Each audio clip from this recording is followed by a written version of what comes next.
Hi guys, सब बच्चों को प्यार भरा नमस्कार। कैसे हैं आप? उम्मीद करता हूँ सभी लोग बहुत अच्छे होंगे। इस वीडियो के अंदर डिस्कस करने वाले हैं एडवांस अकाउंट की स्ट्रेटजी। जी हाँ, जैसा कि हम जानते हैं ग्रुप 2 का एग्जाम होने वाला है स्टार्ट, और ग्रुप 2 में पहला ही पेपर होता है एडवांस अकाउंट का।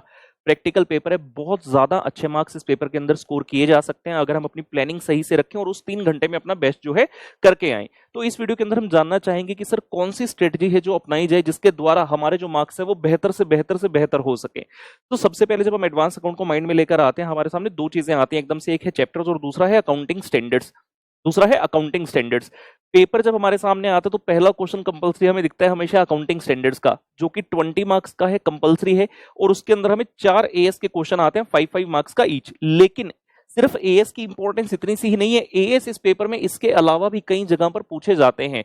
नॉर्मली आपका जो पेपर का क्वेश्चन नंबर 6 होता है, जिसमें आपको 5 में से यानी 4 अटेम्प्ट करने होते हैं, वहां पर भी मिनिमम 2 to 3 क्वेश्चन अपने को एएस के मिलने वाले हैं। जब मैं ग्रुप 1 के अकाउंट्स को ग्रुप 2 के एडवांस अकाउंट से कंपेयर करता हूं तो दोनों में फर्क इस चीज का आ जाता है कि ग्रुप 2 के अंदर जो नंबर ऑफ एएस है वो काफी ज्यादा है एज कंपेयर टू ग्रुप 1। लेकिन बैलेंस हो जाता है किस तरह से कि ग्रुप 2 के अंदर जो नंबर ऑफ चैप्टर्स हैं वो कम है as compared to the chapters which are in the group 1 accounts. और ग्रुप 2 के अंदर जो अकाउंटिंग स्टैंडर्ड है वो क्वालिटी अकाउंटिंग स्टैंडर्ड है, तगड़े वाले अकाउंटिंग स्टैंडर्ड है। ऐसे एएस जो कि किसी समय पर सीए फाइनल में होते थे भाई, जैसे कि हो गया as number 17, as 18, as 19, as 20, as 22। तो बहुत ही जबरदस्त एएस हैं। वहीं साथ ही जहां ये प्रैक्टिकल एएस हैं जैसे कि एएस 19, 20, 22, 26 एक्सेट्रा, ये प्रैक्टिकल नेचर के एएस आ गए। वहीं आपके सिलेबस में थ्योरेटिकल नेचर के एएस भी हैं, जैसे कि एएस नंबर 4 हो गया, एएस 5, एएस 9 हो गया। तो कुछ एएस ऐसे भी हैं जहां पर मेनली थ्योरेटिकल नेचर के चलते हैं।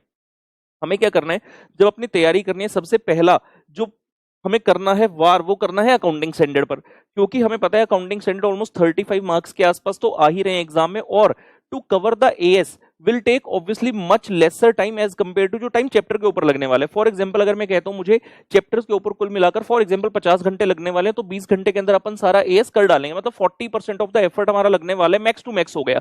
बाकी सिलेबस का तो हमारा एएस के ऊपर जोर रहेगा, क्योंकि हम अगर एएस की तैयारी इस प्रकार से करें जबरदस्त तरीके से, तो हो सकता है कि 35 मार्क्स के एएस है और उसमें 100% मार्क्स यानी कि 35 में से 35 ले आए।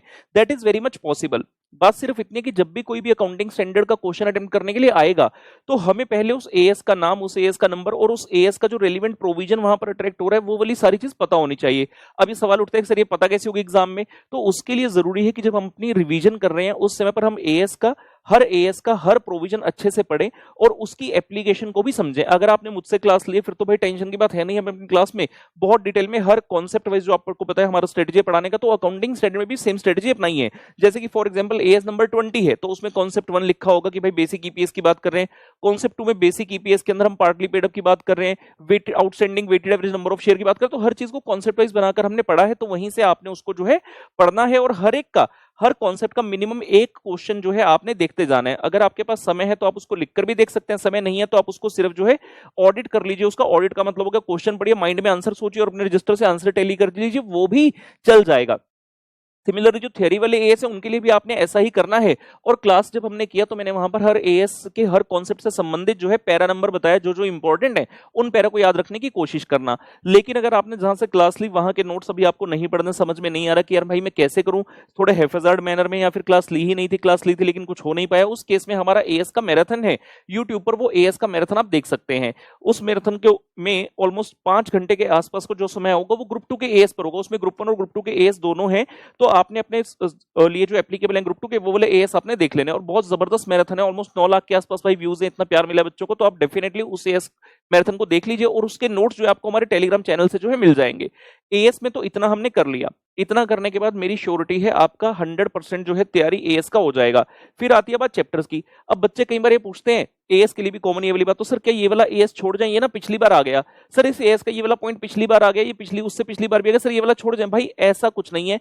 अगर आप मुझसे ये एक्सपेक्ट रखते हो कि मैं ये बोल दूंगा कि यार ये वाला चैप्टर छोड़ दो या पूरा चैप्टर मत छोड़ो, इसका ये कॉन्सेप्ट छोड़ दो, तो मैं ऐसा नहीं कहूंगा। मैं ये जानता हूं सीए लेवल का इतना टफ एग्जाम देने जा रहे हैं तो अपने को पूरी तैयारी के साथ एग्जाम में जाना है, हाफ हार्टेड प्रिपरेशन के साथ अपने को जाना ही नहीं है। तो अभी भी समय है, अगर किसी बच्चे ने कोई पर्टिकुलर चैप्टर या कोई कॉन्सेप्ट नहीं किया अभी उसको करिए, एग्जाम में समय है, हमारे स्टिल 3-4 डेज आर लेफ्ट, तो आप अच्छे से उस चीज को करिए। जहां तक बात आती है चैप्टर्स की, चैप्टर कुल मिलाकर 9 चैप्टर हैं मुश्किल से आपके सिलेबस में, तो वो बोले सारे चैप्टर करने को, ये ना कहीं सर पिछली बार ना अमलगामेशन आ गया सर इस बार लगता है शायद नहीं आएगा, ऐसा नहीं है। चैप्टर्स में भी आपने सेम स्ट्रेटेजी रखनी है, जो भी चैप्टर है जो भी कॉन्सेप्ट है अच्छे से पढ़ना है। और किसी ऐसी बातों में नहीं आना जो मैंने थोड़ी देर पहले बोला कि यार ये वाला तो क्वेश्चन आज तक आया नहीं है, नहीं आ सकता। देखा था ना मैं 2022 के पेपर में एफएम इको में उसने पूछ लिया था एमपीबीएफ का question, maximum permissible bank finance as per Tandon committee. पूरे भारत में शायद ही कोई टीचर करा होगा, मैं तो अपने हमेशा रेगुलर में फास्ट के मैराथन तक में भी कराता था, और इंस्टीट्यूट ने पिछले 10 साल से ऑलमोस्ट पूछा ही नहीं था, लेकिन पूछ लिया। तो जब इस बार जो हमारा पिछला मंथ पूरा इंडिया टूर का रहा, तो वहां पर काफी सारे बच्चों से फीडबैक मुझे मिलता रहा डिफरेंट डिफरेंट जगह पर कि सर हमने इस टीचर से क्लास लिया, इस टीचर से क्लास लिया। बच्चे अक्सर ऐसी बातें शेयर कर लेते हैं, शेयर तो किया।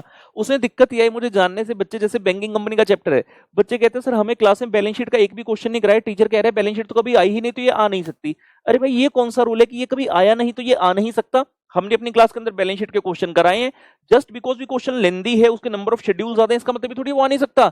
बच्चे तो यहां तक भी मिले जो कहते हैं सर हमें तो पी&एल तक कभी नहीं कराया। अरे यार पी&एल का तो क्वेश्चन आ जाता होता है एग्जाम में, पी&एल का भी कहते नहीं कराया, तो कहते पी&एल के सर एक दो क्वेश्चन कराए, उन्होंने शीट हमें दे दी, कहते यहीं से पढ़ लो, लिखकर नहीं करने की जरूरत क्योंकि एग्जाम में नहीं आएगा। ये कैसी बात हुई? गलत बात है। तो आपने किसी भी चैप्टर का कोई भी कॉन्सेप्ट जो है ये नहीं सोचना कि ये आ नहीं सकता, सब कुछ करना है। सबसे पहली बात तो ये करने का स्टाइल वही रहेगा, हमें जब भी किसी चैप्टर को करना है, किसी भी प्रैक्टिकल सब्जेक्ट को करना है, सीधा क्वेश्चन के ऊपर भूखे भेड़िए की तरह टूट नहीं जाना।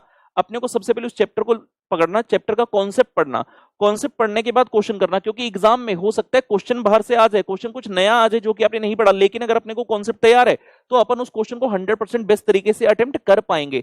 तो आपने चाहे वो चैप्टर अमलगमेशन है, इंटरनल रिकंस्ट्रक्शन है, एडवांस पार्टनरशिप है, कंसोलिडेटेड फाइनेंशियल स्टेटमेंट है, मैंने चारों बड़े चैप्टर के नाम लिए हैं, बाकी सारे चैप्टर नॉर्मल है, बैंकिंग हो गया, एनबीएफसी हो गया, बायबैक हो गया, ईसॉप हो गया, लिक्विडेशन हो गया।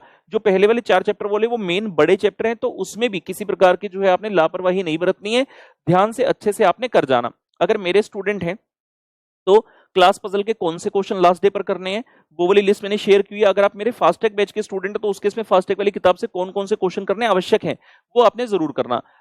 लेकिन ये ऐसा नहीं है कि बस इतने ही करके जाने होते हैं। बच्चे लास्ट डे पर अक्सर हमें कहते हैं कि सर कुछ चुनिंदा क्वेश्चन लिमिटेड स्टॉक बता दो, तो उसके लिए वो बता दिया, अदरवाइज मैंने क्लास में सब कुछ कराया है, तो मैं यही चाहूंगा आप सब कुछ करके जो, हाँ इतना कह सकता हूं कि इस टाइम पर होम पजल वाले क्वेश्चन मत देखना, सिर्फ क्लास पजल वाले भी देख लोगे तो एनफ होगा, एनफ होगा। वहीं अगर आप आरएसए के स्टूडेंट नहीं है, आपने कहीं और से क्लासेस ली थी, एक्सपीरियंस बढ़िया नहीं रहा, या फिर आपने कहीं से क्लास ही नहीं ली, उस केस में भी हमने हर चैप्टर के एक क्वेश्चन की बुकलेट बनाई हुई है जिसमें क्वेश्चन भी है, सॉल्यूशन भी है, वो भी आपको हमारे यूट्यूब चैनल से मिल जाएगी। और जहां तक चैप्टर्स के कॉन्सेप्ट की बात आती है तो उसमें भी टेंशन लेने की आवश्यकता नहीं है। हमारा एडवांस अकाउंट का भी मैराथन है जो कि यूट्यूब पर है, उसमें हर चैप्टर को ऑलमोस्ट हमने जो है 100% कवरेज के साथ कवर किया था, तो वो वाला मैराथन आप देख लेंगे तो आपके सारे के सारे चैप्टर, चाहे वो अमलगमेशन हो, कंसोलिडेशन कोई भी हो, मतलब सारे चैप्टर आपके वहां से कवर हो जाएंगे और उसके नोट्स भी आपको टेलीग्राम चैनल से जो है मिल जाएंगे।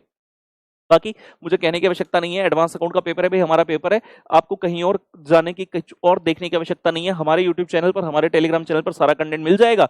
और मेरी तरफ से once again all the very best, बढ़िया तरीके से पढ़ो, ये स्ट्रेटेजी अपनाओ तो एग्जाम में बहुत अच्छे मार्क्स जो है अपने आ जाएंगे। और साथ में ध्यान रखना जो आरटीपी है नवंबर 2022 का और मई 2022 का पेपर है, वो हमने गूगल ड्राइव पर जिन बच्चों ने क्लास ली थी उनके लिए अपलोड कर दिया है, तो आप उस गूगल ड्राइव लिंक पर जाकर जो है देख सकते हैं। अगर आपके पास गूगल ड्राइव लिंक नहीं है किसी भी वजह से, आप हमारे ऑफिस नंबर पर कॉन्टैक्ट कर सकते हैं जो कि हमारी वेबसाइट पर मेंशन है, वेबसाइट है CA.com, तो वहां से ऑफिस नंबर पर फोन करके कह सकते हैं कृपया करके मुझे गूगल ड्राइव लिंक दे दो, तो आपको गूगल लिंक जो है दे देंगे। चलिए इसी के साथ अलविदा लेते हैं इस वीडियो में, इस स्ट्रेटजी को अपनाइए, बहुत अच्छे मार्क्स अपने आ जाएंगे। Bye bye.